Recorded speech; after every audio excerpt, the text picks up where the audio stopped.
Alytaus gidas – populiariausias portalas Dzūkijoje.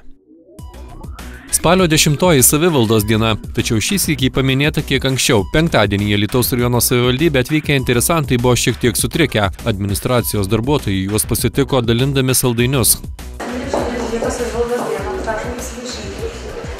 Savivaldos dienos proga priimti gyventojus pirmajame aukšte nusprendė Alytaus rajono vadovai.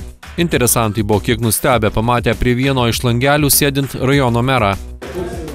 Idėja labai šauni, tik tais būtų, kaip pasakyti, toks noras, kad tai nebūtų parodinis dalykas, bet nuo tokios iniciatyvos tai pereitų į tokį kažkokią kultūrą, kad vadovas yra arčiau žmonių, įsiklauso, susitikinėja, bendrauja. Jeigu yra noras susitikti asmeniškai su meru, tai jokių praktiškai problemų nėra. Šiaip mano priimimai vyksta kiekvieną pirmadienį, maždaug nuo 9 iki 12 valandos, tačiau daugeliu atveju juos priimu kasdien, beveik kasdien, jeigu nebūtų kur išvykęs nuo 7:30 iki 8.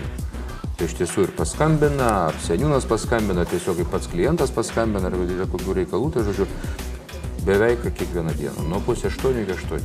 Jei seniau žmonės verždavosi pas merą ar kitus vadovus, tai po truputį priprantama prie įsigaliojusios vieno langelio tvarkos.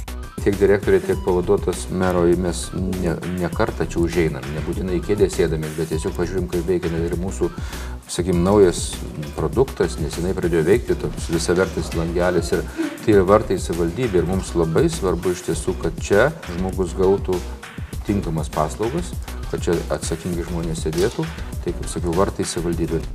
Alytaus rajono meras pastebi, kad centrinė valdžia vis labiau pasitiki savivaldą ir perleidžia dalį funkcijų jai. Taip anot jo efektyviau skirstomos lėšos.